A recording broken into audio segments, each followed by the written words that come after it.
Esse discurso chama Tanura Banan Ner Hanukkah. É um discurso que o nosso Rebbe falou em 77, explicando vários segredos de Hanukkah. Qual é a ideia das velas de Hanukkah? Qual é a ideia do número 8 das velas de Hanukkah? O que nós comemoramos em Hanukkah? Qual é a celebração de Hanukkah? Quais foram os milagres de Hanukkah? E assim, perguntas como: qual foi a perseguição dos gregos contra os judeus na história de Hanukkah? E qual que foi a vitória dos judeus contra os gregos, né? Os Hashmonaim, os Macabeus contra os gregos. E no final, vamos entender um pouquinho de quais são as mensagens, quais são as lições que nós podemos levar para a vida nos dias atuais. Quer dizer, que a história de Hanukkah não é uma história do passado, mas sim uma história do nosso dia a dia, das perseguições que nós temos na nossa vida atual. Então, só um pouquinho, uma pequena introdução, uma breve introdução sobre a história de Hanukkah. A história de Hanukkah ocorreu no meio do período do segundo Beit HaMikdash, do segundo templo de Jerusalém. Deus estava em Jerusalém, já não estavam muito fortes espiritualmente como na época do primeiro templo, mas estavam lá cumprindo Torá, mitzvot, fazendo os sacrifícios, as oferendas, acreditando em Deus. Mas o Império Grego começou a dominar o mundo todo, e isso foi aproximadamente no ano 3440, 41, 42 e assim por diante nos próximos anos. Quer dizer, os gregos começaram a conquistar todos os países e nações até que eles chegaram em Israel, chegaram em Jerusalém. O que os gregos acreditavam? O que eles pregavam para o mundo? Qual foi a novidade que os gregos trouxeram à humanidade? O que os gregos eles estavam realmente trazendo para o mundo era a reverência ao corpo. E por isso eles inauguraram ginásios, estádios, que era realmente para que os jovens pudessem praticar exercícios físicos, fortalecer os músculos. Então era música, eram teorias, filosofia, cultura, tudo baseado em valores externos das pessoas, né? O corpo da pessoa, a imagem da pessoa. Totalmente diferente ao que a Torá nos ensina, que é apreciar a verdadeira e profunda parte interna, identidade do homem. Então começou a se chocar realmente essa cultura helenista, a cultura grega, com os princípios da Torá. E eles não permitiam, não acreditavam como que os judeus cumpriam a Torá, cumpriam as mitzvot, grande parte delas, só porque Deus falou, sem a lógica. Eles pregavam tanto na filosofia, na lógica humana, como que você vai fazer algo só porque Deus ordenou, só porque Deus pediu, né? Você vai pegar a vaca vermelha e matar a vaca vermelha, e cremar a vaca vermelha, pegar das cinzas para aspergir sobre uma pessoa que estava impura, e isso vai trazer a purificação? Todo o conceito de pureza e impureza não tem nenhuma lógica humana. Todo o conceito da mikve, para a mulher, principalmente, não tem lógica. Só porque Deus falou. E foi isso que eles começaram a atacar os judeus. E esses foram os primeiros decretos que eles começaram a trazer contra o povo judeu. Que tudo aquilo que não tem lógica, não pode. Shabbat, não pode. Brit Milá, não pode.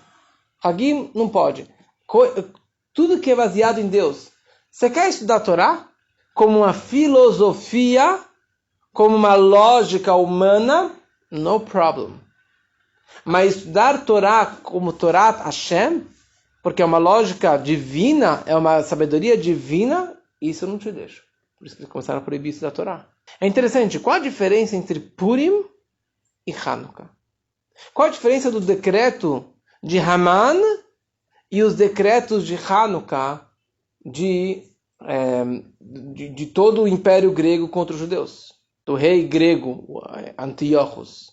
O decreto de Haman era para matar todos os judeus, homens, mulheres e crianças em um dia só. Uma morte física. O problema de Haman era acabar com a raça judaica.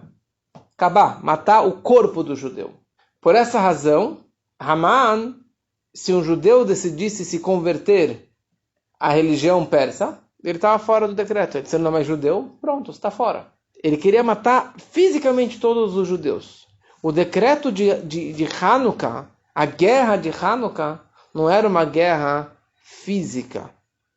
Não era um decreto contra o judeu fisicamente. Era contra a alma judaica, o espírito judaico. Entre toda a espiritualidade do judaísmo, a fé em Deus. Você quer fazer algo por higiene? Pode fazer. Você quer fazer Brit Milá por higiene? Tudo bem. Mas não porque Deus ordenou. Então eles começaram a impor regras, e mais proibições, e mais proibições.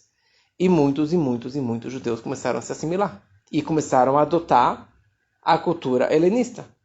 E viraram judeus helenistas. Quer dizer, judeus muito, não é reformista, judeus que se converteram a outra religião. E eles viraram, na verdade, os nossos piores inimigos. Os nossos piores delatores, perseguidores. Eles que estavam indo atrás dos judeus porque eles conheciam todos os detalhes, todos os segredos. E eles que estavam realmente passando toda a informação para os gregos. E daí os judeus tiveram que fugir para as cavernas. Os professores, as crianças queriam aprender a Torá, precisavam fugir para as cavernas para ali poder estudar a Torá. Daí tem a história do Sevivon, que os guardas chegavam lá e eles fingiam que estavam brincando de Sevivon. E aí continua a história, os anos passam, daí teve Yehuda Maccabi, que eles eram Kohanim e tinham muita coragem, e eles criaram o que era Maccabi, né? Yehuda HaMaccabi. Maccabi significa Mi Kamocha Ba'elim Hashem. Quem é como ti entre os fortes, Hashem. E eles foram com fé e coragem, meia dúzia de pessoas, 5 pessoas, guerrear o exército, maior exército mundial. Com todas as armas, todos os cavalos e elefantes e as armaduras e as flechas, tudo que eles tinham. E esses aqui, 5 Kohanim que não tinham força nenhuma, eles foram com a cara e coragem. Tem várias histórias das guerras, das batalhas, como que milagrosamente eles conseguiram vencer todo o Império Romano, grego, e a vitória aconteceu no dia 25 de Kislev, que aí começa Hanukkah. Então foi um grande milagre a vitória da guerra, mas quase que não se fala da vitória da guerra. Todo mundo comemora Hanukkah por quê? Pela continuação da história. Quando que eles entraram no Beit HaMikdash, e o Beit HaMikdash, o templo, estava totalmente profanado e destruído, porque os gregos fizeram sacrifício de porco no altar do Beit HaMikdash. Eles quebraram muitos objetos, roubaram todos os objetos de ouro que tinham no templo, incluindo a menorá e outros objetos. E eles impurificaram o templo. Então eles tiveram que limpar o templo, tirar toda a sujeira e construir e consertar tudo aquilo que foi estragado. E finalmente eles queriam voltar a fazer as atividades do templo. E uma delas, que era feita diariamente, era acender a menorá. Acender o candelabro de 7 braços. Só que para acender esse candelabro, precisava de um Shemen Zait Zach, um azeite de oliva puro, que era feito da primeira gota que saía da azeitona, um azeite extra virgem, que demorava 1 semana para produzir, entre ir e voltar esse azeite, por causa que todo dia era acesa a menorá. E cada potinho dos 7 potes era grande. Só que os gregos, eles não roubaram os azeites que estavam lá. Valia uma fortuna. Tinha lá um depósito, uma sala enorme, que chamava a Casa do Azeite. O depósito do azeite, azeite e vinho. Eles não levaram embora. Eles simplesmente quebraram o lacre do azeite, do pote de azeite, que tinha o lacre do sumo sacerdote do Kohen Gadol, o lacre de kasher. Eles colocavam um bicho morto lá dentro, um rato morto, um bicho morto, para trazer impureza, para impurificar o azeite. Por que eles não levaram embora? Por que eles não roubaram? Eles só quebraram um lacre e colocaram um bicho morto dentro. Eles queriam impurificar o templo. E especificamente o azeite. O que tem de tão especial no azeite? Veremos mais para frente. Impurifica o vinho. Porque é o azeite. O que tem de tão especial no azeite? Mas de qualquer forma, eles queriam acender a menorá. Fizeram lá uma menorá improvisada de latão, sei lá. Mas não tinham azeite. Você não pode acender a menorá com azeite impuro. E os gregos fizeram questão de impurificar e quebrar todos os potes de azeite que tinham lá. E o milagre foi, primeira coisa, que eles acharam um único pote de azeite, mas um durava um dia. E para produzir o outro demoraria mais 8 dias. E o milagre foi que eles acenderam aquele um azeite, aquele um pote de azeite, durou 8 dias. E por isso que a gente comemora Hanukkah. Quer dizer, na verdade, Hanukkah tem 2 milagres. Tem o milagre da guerra, da vitória da guerra, poucos contra muitos, fracos contra o grande exército grego. E você tem a vitória, ou a comemoração, do milagre da vela. E a grande comemoração de Hanukkah é focada nas velas, no azeite, na luz, e não na guerra. Por quê? Porque esse que, na verdade, é o grande milagre e a grande comemoração de Hanukkah, diferente de Purim. Purim nós comemoramos uma festa física, uma salvação do corpo do nosso povo. Por isso que Purim, você tem vários presentes monetários, você tem que dar tzedakah, você tem que fazer uma refeição, você tem que dar presente para os pobres, mishloach manot, mandar comida e beber e ficar feliz fisicamente, porque a alegria do corpo é o que importa na festa de Purim. Na festa de Hanukkah não tem uma obrigação de fazer uma refeição. A gente coloca o latkes, os sonhos, que o azeite, lembra do azeite, mas não é, de novo, lembra o azeite. Não é a refeição que importa no Hanukkah. O que importa no Hanukkah são as velas. É o espírito. Você escutar as mensagens que cada velhinha tem para nos contar. É uma comemoração espiritual. É uma salvação da Torá, do judaísmo, da chama judaica. A comemoração de Hanukkah é uma comemoração da energia, é uma comemoração das velas, e a família unida e dos valores judaicos. É isso que é Hanukkah. Aqui podemos começar então esse novo discurso. Na página 414. Então, nossos sábios ensinaram que nós devemos acender as velas de Hanukkah. E a questão é, qual é a ordem que eu devo acender as velas de Hanukkah? Beit Shammai, um sábio da época do Talmud, ele dizia o seguinte: no primeiro dia você deve acender 8 velas. No segundo dia, 7 velas. No terceiro dia, 6 velas. E assim vai diminuindo, até o último dia você acende uma vela. Porque o primeiro dia eu tenho 8 dias pela frente, então são 8 velas. Segundo dia, eu tenho 7 dias pela frente, 6 dias pela frente. Beit Hillel, não. Como que nós fazemos? Ordem crescente. Primeiro dia você acende uma vela, hoje é o primeiro dia, o segundo dia 2 velas, o segundo dia, assim, progressivamente, até o 8º dia você acende 8 velas. Qual é a lógica de cada um dos dois? Porque um fala assim e o outro fala o oposto, que aliás, esse Beit Shammai e o Beit Hillel, sempre, o Talmud inteiro, um fala de uma forma e o outro fala totalmente o oposto. Porque Beit Shammai, ele compara isso com os 70 bois que eram oferecidos na festa de Sukkot. Na festa de Sukkot, dentro do templo, do Beit HaMikdash, eram oferecidos 70 bois no altar. No primeiro dia de Sukkot era oferecido 13 bois. No segundo dia, 12, 11, 10 e assim foi diminuindo. E no total eram oferecidos 70 bois. Por que 70 bois?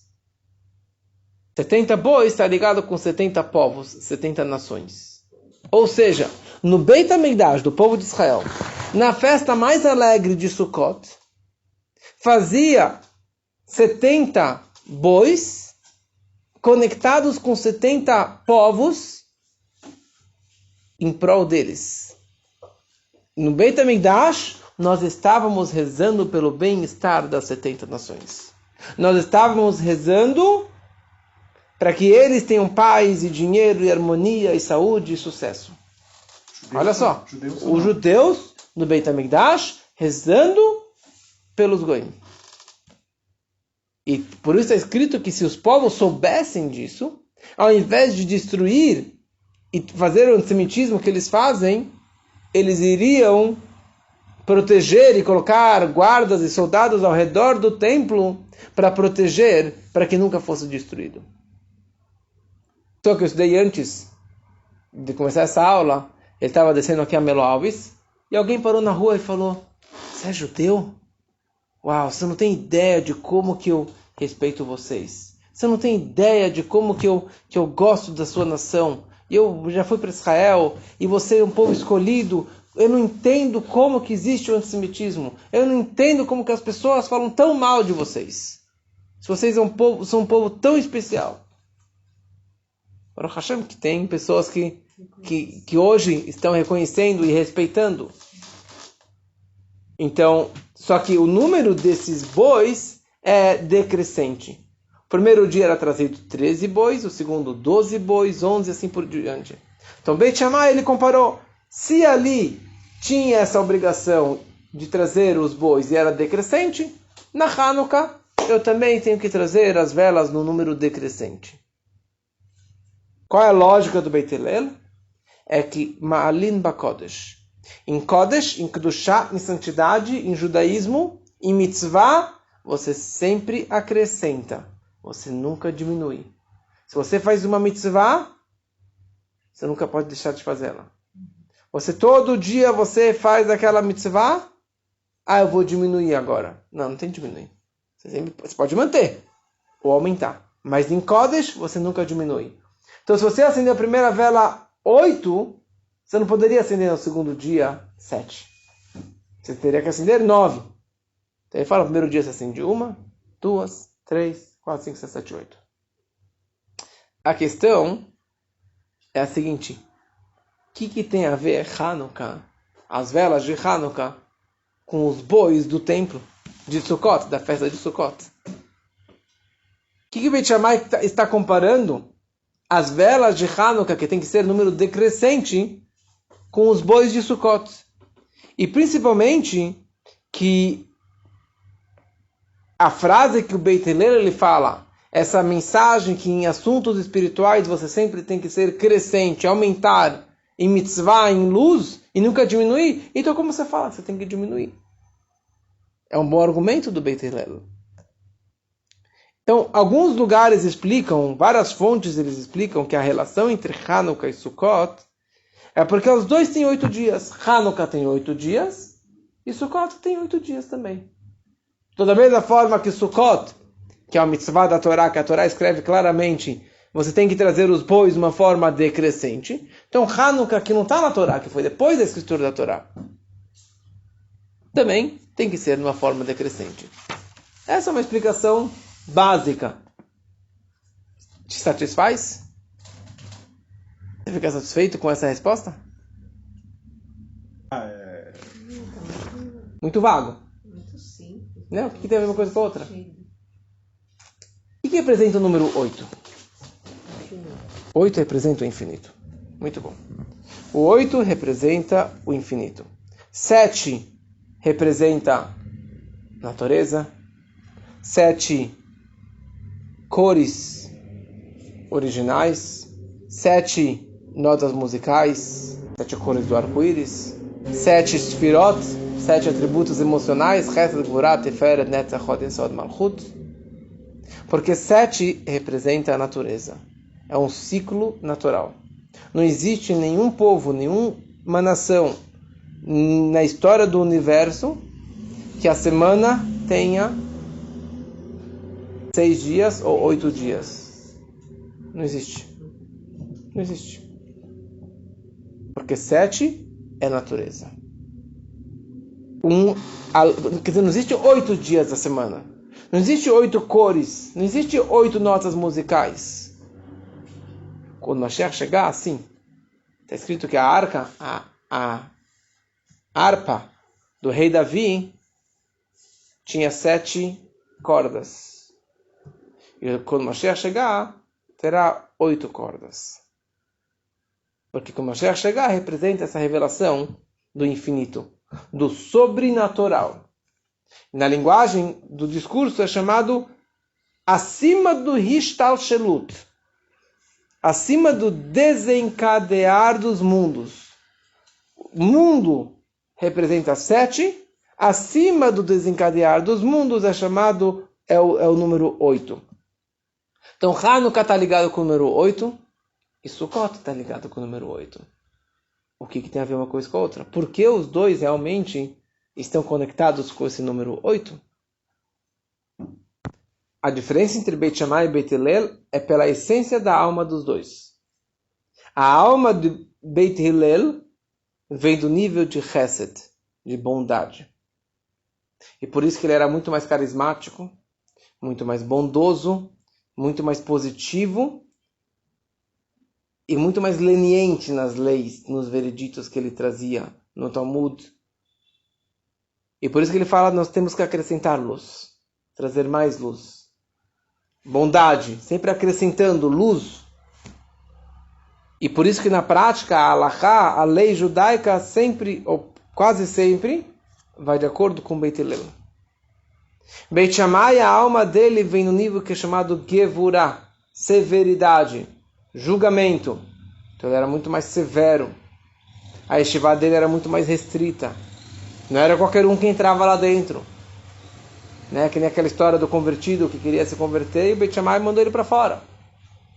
E o Beit Hillel aproximou ele, acolheu ele. Por isso que ele também fala no oposto, né? No diminuindo, mais severo, condensação, mais limitando cada vez mais. Mas a base não deveria ser. Cada um tem a alma dele, da fonte de Chesed, ou de Gvurah, ou de Tiferet, ou de Netzach, ou de Sod. Quer dizer, cada um está ligado com um atributo emocional. Ninguém é igual. Sim. Cada um tem o seu perfil. Tem pessoas que é de Chesed, tem pessoas que é de Gvurah. Por quê? Porque é assim que ele foi criado, assim que foi, essa é a essência da alma dele. Então nós comemoramos Hanukkah em lembrança às velas que eram acendidas no candelabro do Beit HaMikdash. Só que tem algumas diferenças das velas que nós acendemos e das velas que tinha no templo. As velas que tinha no templo eram acesas de tarde, durante o dia. 1h15 antes do pôr do sol. Esse era o horário que deveria ser aceso o candelabro do Beit HaMikdash. Quando que nós acendemos hoje a vela de Hanukkah? Ao anoitecer. Após o anoitecer. E essa é a pergunta. Se nós acendemos a vela de Hanukkah em lembrança, comemoração às velas do templo que duraram 8 dias, então por que nós não acendemos também no mesmo horário que eles acendiam? E a pergunta maior, se o candelabro do templo tinha 7 velas, por que nós acendemos 8 velas? Tá, duraram 8 dias. Mas, como muitos questionam, durou 8 dias, mas o milagre tinha um pote que durava 1 dia. E ele durou 8 dias. Então foi quantos dias de milagre? 7. Não foi 8. Tinha azeite para 1. Então o primeiro dia não foi milagre, os próximos 7 foi milagre. Existem dezenas de explicações sobre essa questão. E essa que é a questão. Por que nós comemoramos 8 dias? Por que acendemos 8 velas? Se no templo eram 7 velas. E por isso que muitas pessoas se confundem, né? O candelabro, a Hanukkah, 7 braços, 8 braços, 9 braços. Não. 7 braços é do templo, é a menorá, que hoje não existe. Só para decoração, para enfeite. 8 braços é a Hanukkah. Aí tem 9 braços, é a Hanukkah, que tem mais um braço pelo shamash, né? Que acende as outras velas. Mas a Hanukkah são 8 braços. Mais 7. 1 mais 8. que é o indicador, que é o shamash, mais as 8 velas. Que é esse shamash que acende as 8 velas. Então, na prática, no candelabro tem 8 velas. Para ser igual ao templo, o correto é acender azeite e não acender velas de Hanukkah. A gente fala Hanukkah candles, as velas de Hanukkah. Mas o correto, a mitzvah mais bela, mais caprichada, é acender 8 potinhos de azeite. Que nem foi o milagre. Não foi o milagre das velas, foi o milagre do azeite. E por que a gente não faz isso? Muitos fazem. Eu acendo com azeite, meus filhos acendem com azeite. O shamash, o indicador, é uma vela de cera. Se o condomínio permite. E eu coloco lá, cada um tem a sua Hanukkah com o seu potinho de azeite e acende. O que quer dizer azeite? Cada homem tem a sua Hanukkah. A mitzvah é do homem acender, não das mulheres. Porque as pessoas se confundem, né? Vela de Shabbat é as mulheres, então vela de Hanukkah também é as mulheres. Não, a mitzvah de Hanukkah é do homem acender. Se não tem homem na casa, a mulher que acende. E cada homem deve acender. Daqui 2 anos, quando seu filho já tiver uns 2, 3 anos, ele vai ter a sua própria Hanukkah e ele vai acender. Pode ser acender com velinha, sim. A mitzvah mais caprichada é luz de azeite, que é muito mais bela, muito mais pura a chama do azeite do que aquela vela lá que fica chacoalhando e termina em 20 minutos. O azeite demora 4, 5 horas queimando. Se você não tem, quando eu fiz Bar Mitzvah, eu estava em Israel, eu estava em Tveria, não tinha Hanukkah ainda. Eu peguei 4 batatas, cortei na metade, cortei com uma colher o miolo, coloquei azeite, peguei algodão, fiz um pavio com algodão, coloquei lá dentro e acendi uma Hanukkah maravilhosa. Olha, Só tem que estar enfileirada. Só tem que estar as batatas ou os potinhos alinhadas. That's it. A prova é página 420, capítulo 2. Todo o propósito das velas de Hanukkah é para iluminar a escuridão. Porque a história de Hanukkah foi que os gregos eles impurificaram o templo e impurificaram todos os azeites que estavam lá dentro. E o grande milagre foi que eles encontraram um pote de azeite intacto. E esse um pote de azeite intacto, que duraria um dia, durou 8 dias. Então, a escuridão que os gregos trouxeram para o povo de Israel não foi só a impurificação do templo, mas eles impurificaram todos os azeites que estavam no templo. E a pergunta é: o que tem de tão especial no azeite no judaísmo? Quantas vezes nós usamos azeite no nosso dia a dia, durante a vida ou durante o ano? Várias e várias. Tem as velas do Shabbat, tem as velas Avdalá. Você tem vela que você acende pós-Shabbat, mais 2 velinhas. Você tem a vela de Hanukkah. Você tem a vela do Yortzeit. Você tem as velas na sinagoga. Você tem a vela do Yom Kippur. E assim por diante, vários momentos de um Shiva, você tem velas e azeites. E a vela de Hanukkah, na verdade, engraçado que a gente fala vela de Hanukkah, mas no templo não eram velas, era azeite. E para você cumprir a mitzvah mais caprichada, você deveria acender as velas de Hanukkah com azeite e não com vela. Você tem esse bom costume? Poderia incrementar nesse ano, fazer um embelezamento da mitzvah, que esse ano seja azeite. Compra potinhos de azeite, coloca azeite, você pode pegar o algodão, fazer com a mão, fazer um pavio, coloca lá dentro e você acende o azeite de Hanukkah. É muito mais bonito, dura muito mais tempo e é a mitzvah mais caprichada, porque é lembrando o azeite de Hanukkah, o azeite das velas da menorá, do candelabro do templo. Então o que tem de tão especial no azeite? Então o azeite ele corresponde a um nível de Kodesh.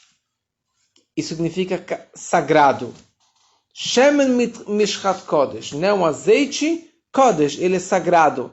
Uma palavra per si, que nem o azeite sempre flutua em cima de todos os líquidos. Você pode misturar e misturar e misturar. O azeite, ele vai para cima, ele está flutuando. Por isso que também o nosso povo é comparado com azeite. Porque podem tentar exterminar e misturar e assimilar.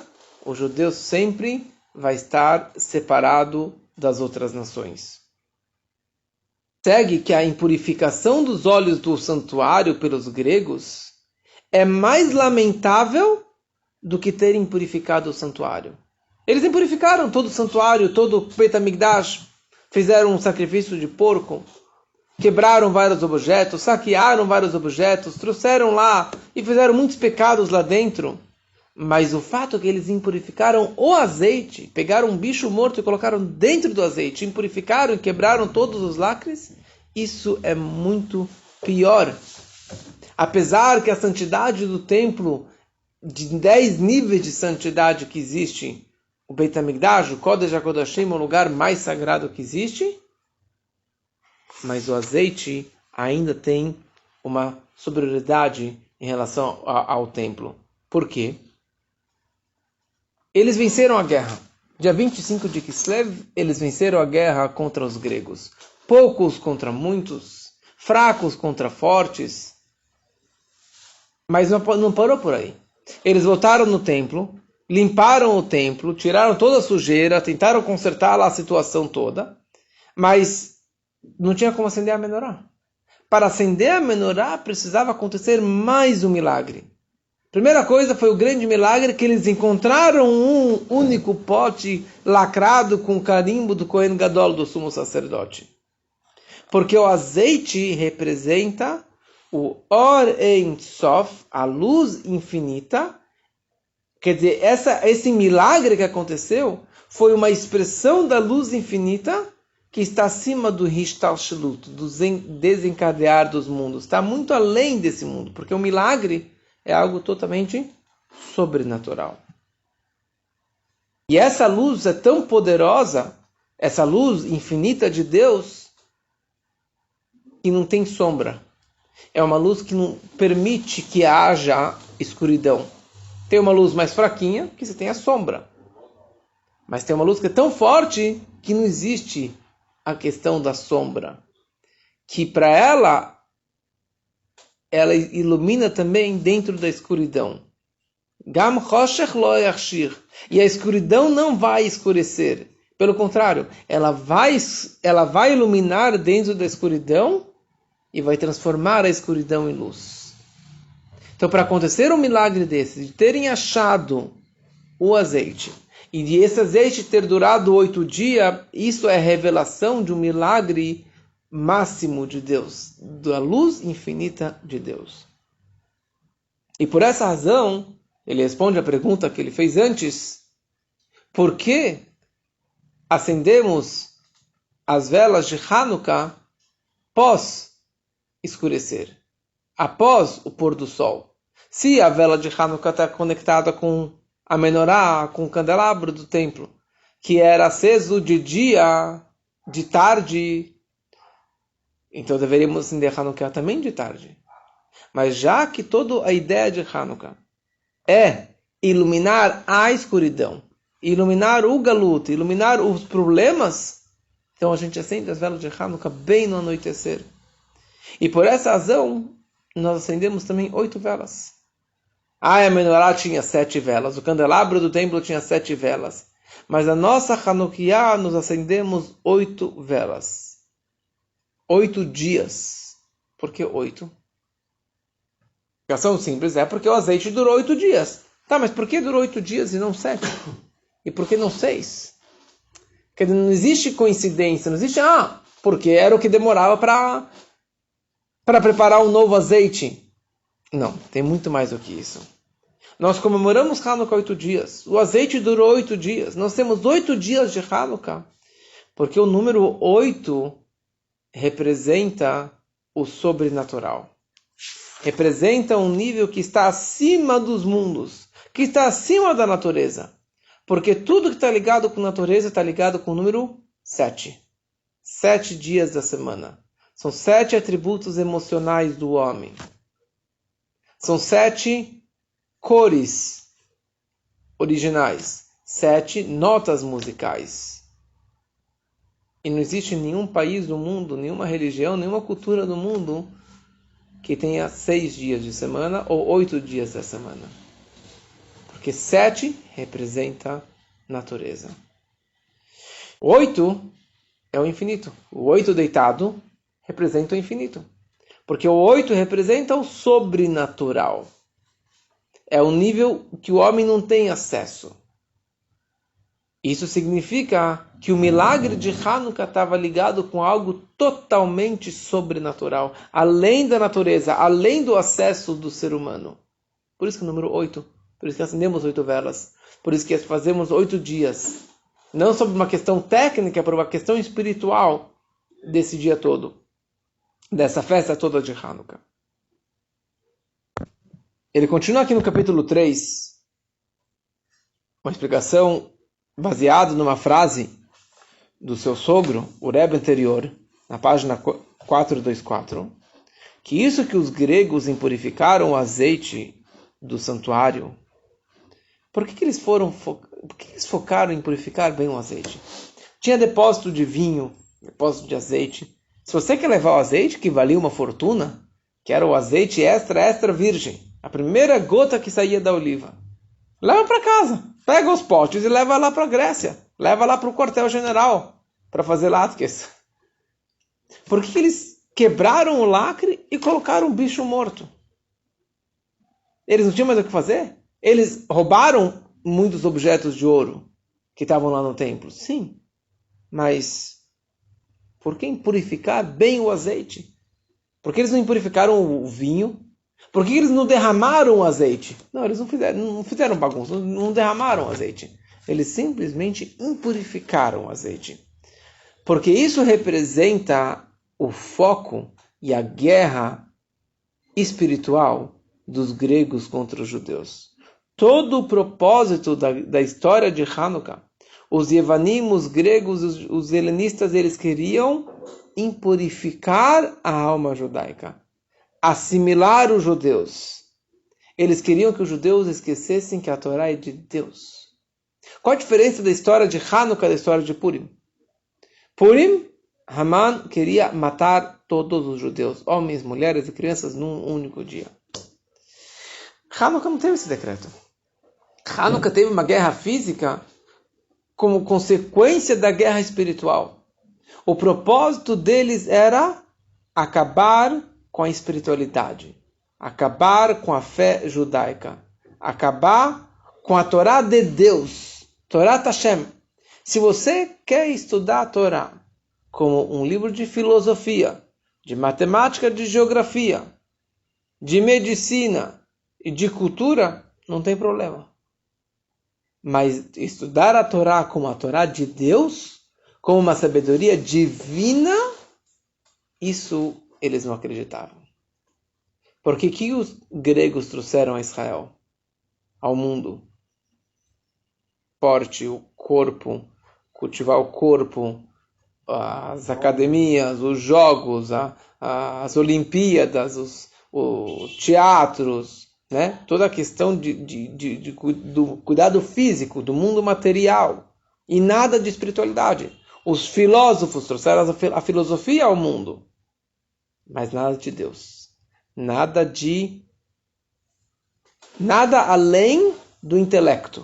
Nada além da lógica humana. Tudo que make sense, tudo que é o correto ao meu entender, você deve fazer.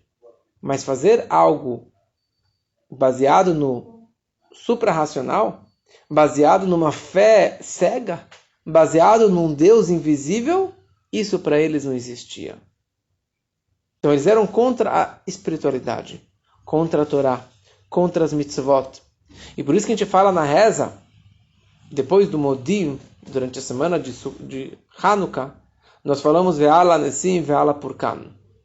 Na página 59, nós acrescentamos, agradecendo a Deus pelos milagres, as maravilhas que Ele fez, Bayamim Ha'em Bismanazé, que fez naquela época, nesses dias. E ali ele fala, Lashkecham Toratecha, que o propósito deles era de fazer esquecer a tua Torá, as tuas mitzvot. Você quer estudar a Torá? Pode. Quer fazer mitzvot? Pode. Mas não a tua Torá, não a Torá de Deus, não as mitzvot de Deus. Você quer estudar isso aqui como uma filosofia? Não tem problema, porque todo mundo se baseia na Torá. Muitas das religiões se baseiam na Torá, mas não Torá divina. Então eles queriam, na verdade, tirar o Deus da Torá. Eles queriam tirar o Deus dentro daquelas mitzvot. Então por isso, no começo eles fizeram decretos e pensavam que os judeus iriam obedecer. Mas eles começaram a perceber que os judeus são cabeça dura. E que os judeus eles têm uma fé. E que eles vão fazer escondido as mitzvot. Vão fazer escondido um Shabat. Então eles começaram a colocar decretos. E colocaram cartazes nas ruas, avisando que é proibido fazer Shabat. É proibido fazer Brit Milá. É proibido a mulher ir na mikve. É proibido fazer Kiddush Lefanah, santificar a lua nova. São mitzvot que nós fazemos porque Deus ordenou. Mitzvot que isso, na verdade, acrescenta no nosso judaísmo. Que isso acrescenta na nossa fé. Um Shabat, se você não tem Shabat, você não tem família. Você não tem educação para os seus filhos. Você não tem essa avirá, esse environment do Shabat, essa santidade do Shabat. E era isso que eles queriam extrair dos judeus. E o que os judeus fizeram? Eles foram para as cavernas estudar a Torá. Eles faziam Brit Milá escondido. Faziam as mitzvot escondido. A mulher ia no rio, ia no mar para fazer a mikve. Não na mikve normal, mas eles faziam Mesirut Nefesh. Eles estavam dispostos a fazer um autossacrifício, entregar tudo que eles tinham para manter a chama judaica acesa. Então, o propósito deles era acabar com a tradição judaica, acabar com a alma judaica, acabar com Deus que se encontra na nossa vida. Por isso consta no Medrash que eles fizeram 2 decretos ridículos. Um decreto que os gregos fizeram era que todo judeu que tinha animais com chifre, eles precisavam escrever no chifre do boi a seguinte frase: eu não tenho um quinhão no Deus de Israel. Eu não faço parte do povo de Israel. Eu não sou mais judeu. Mas não só verbalmente, gravar dentro do animal. Imagina, gravar no chifre do animal para demonstrar que isso aqui é material, que isso aqui é concreto. Eu não sou mais judeu, está aqui no documento, é um papel. Ou está dentro no chifre, gravado no chifre. O que os judeus fizeram? Venderam os bois, trocaram bois por carneiro. Eles trocaram e não tinham mais animais com chifres. Daí eles fizeram mais um decreto, que todo judeu precisava escrever no batente de casa essa frase: eu não faço parte do povo de Israel, eu não faço parte do Deus de Israel. O que os judeus fizeram? Arrancaram os batentes de casa. E as casas ficaram abertas, só com uma porta apoiada na porta, na entrada da casa. Mas tiraram os batentes. Eles queriam, na verdade, guerrear contra a espiritualidade. E o maior foco deles era as crianças. Tirar essa fé pura, essa emuná intacta de uma criança que não tem nada de... E ele acredita em Deus até o fim. Era isso que ele queria retirar. E a frase que a gente fala nesse Ve'ala Nessim, a gente fala Le'avirá mechokei retzonecha. Tirá-los dos estatutos de tua vontade. Estatutos. O que tem estatutos? Dogmas. Os decretos divinos. Quer dizer, o propósito deles era para que os judeus não cumprissem mais mitzvot. Mas a frase que ele fala aqui é muito precisa. Tirá-los dos estatutos de tua vontade. Tirá-los dos decretos de Hashem. Nós sabemos que existem 3 tipos de mitzvot. Quais são? Existem mitzvot lógicas, que mesmo que a Torá não fosse otorgada, nós iríamos cumpri-las, que são chamadas de mishpatim, leis judiciais, leis lógicas, não roubar, não matar, respeitar o animal, respeitar o próximo, respeitar os pais, que mesmo sem a Torá, um país, uma pessoa civilizada, educada, iria inventar essas leis. Depois tem mitzvot, que são chamados de eidut, testemunhos. Quer dizer, nós estamos testemunhando uma maravilha que Deus realizou com o nosso povo. Por exemplo, o Shabat. Isso atesta a criação do mundo por Deus em 7 dias. Todos os Hagim. Pesach, isso testemunha a saída do Egito. Shavuot, testemunha a otorga da Torá. Sukkot, a travessia no deserto, e assim por diante. Então são mitzvot que sem a Torá nos ordenar, nós não iríamos cumpri-las. Porque não tem por que cumprir isso. Mas no momento que Hashem ordenou, faça o Shabat por causa disso. Faça o Pesach por causa daquilo. Faça o Sukkot. Agora make sense. Agora tem lógica. Então agora eu vou cumprir porque assim Hashem nos ordenou, assim Hashem nos orientou e nos explicou o porquê. São mitzvot que são um testemunho, mas que tem uma lógica por trás. E o terceiro tipo de mitzvot são os dogmas. São hukim.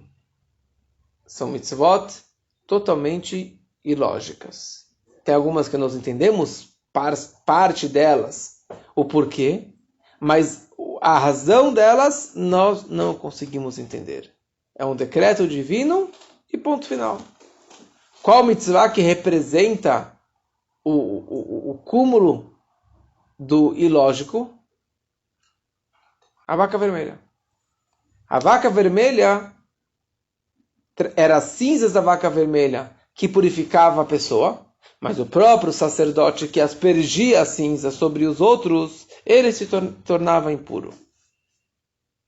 Os gregos, eles queriam tirá-los dos estatutos de tua vontade, dos dogmas, dos decretos, dessa categoria de mitzvot. E aqui ele traz 2 explicações interessantes. A primeira explicação é, mesmo os gregos concordavam com as mitzvot de testemunho ou lógicas judiciais, porque são mitzvot racionais. Okay? Eu entendo, tem lógica, você é um ser humano racional, você pode cumprir esses tipos de mitzvot.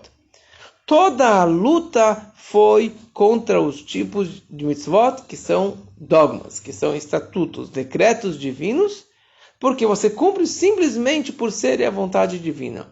Então a guerra principal deles foi contra aquelas mitzvot, tudo que tem a ver com pureza e impureza, tudo que tem a ver com kasher, tudo que tem a ver com mikve, que são decretos divinos. Leilinho. Essa é uma explicação. A segunda explicação é que, muito mais profunda, é que o desejo deles era de tirá-los dos estatutos de tua vontade. Quer dizer, todas as mitzvot, mesmo as de testemunhas judiciais, que têm lógica, no fundo, a verdadeira razão é desconhecida para a gente. A verdadeira razão por que eu não tenho que roubar e matar é porque é incorreto? Que eu tenho que respeitar os pais, respeitar o próximo, amar o próximo, é porque é politicamente correto você fazer isso pelos outros? A verdadeira razão de cada mitzvah está além do nosso conhecimento. Cada uma das 3 mitzvot tem um ponto dentro delas que é chamado de dogma, é chamado um decreto divino, que está além do nosso conhecimento. E o que eles queriam? Eles queriam tirar toda a parte ilógica das mitzvot. Que todas as mitzvot, que os judeus, que na prática nós fazemos, o não roubar, o não matar, e não adultério, etc., porque assim Hashem nos ordenou na Torá, era essa a batalha e a guerra dos gregos contra os judeus. Tirar toda a espiritualidade que tinha. E isso eles representaram em purificando o azeite. Porque o azeite é tão espiritual, ele é tão refinado, traz tanta luz, que representava toda essa espiritualidade. E eles sabiam disso. E por isso que eles foram purificar bem aquele azeite. Certa vez, só para entender um pouquinho mais sobre essa ideia do dogma e do decreto, que são gravados, né? São letras gravadas. Porque em hebraico, chok significa dogma, decreto. E chok também significa uma letra gravada. Uma letra em baixo relevo na pedra, numa madeira. Que não tem como extrair, que não tem como apagar, que não tem como retirar. Assim também essas mitzvot, elas são totalmente gravadas e não tem uma explicação. Assim que Hashem decretou. Então, certa vez, um Hassid, ele estava viajando. Ele explicou num discurso, ele explicou que todos os judeus têm uma letra na Torá. Que, aliás, existe uma mitzvah da Torá, que cada pessoa escreva o seu Sefer Torá, o seu próprio Sefer, e se não, pelo menos uma letra, ele adquira uma letra no Sefer Torá. E está explicado que nosso povo são 600 mil almas, e na Torá, de certa maneira, tem 600 mil letras também, e cada judeu está ligado com uma letra. E esse rabino, ele interpretou que um judeu que não cumpre nada, ou que ele faz coisas contra a Torá, ele está apagando a sua letrinha da Torá. Ele está borrando essa sua letra da Torá. Está certa a explicação? Porque ele fez uma coisa, ele está apagando a sua conexão com a Torá.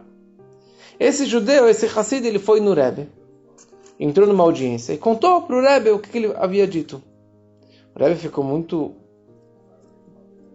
chateado com essa sua interpretação. O Rebbe falou que existem dois tipos de letras. Existe letra em alto relevo, a tinta sobre o pergaminho, que nem o Sefer Torá. Existe letra em baixo relevo, que está gravado na pedra, como as letras dos 10 mandamentos, nas 2 tábuas. Letras, tinta sobre o pergaminho, em alto relevo, você pode apagar, você pode raspar e apagar aquela letra e acabou aquela letra. Uma letra que está gravada na pedra, que está em baixo relevo, não tem como você apagar aquela letra. A única forma é você quebrar a pedra, você quebrar aquela madeira. Mas não tem como você extrair aquela letra que está naquela pedra. E o Rebbe falou que a conexão do Yehudi com a Torá, a conexão do judeu com Deus, é uma letra em baixo relevo.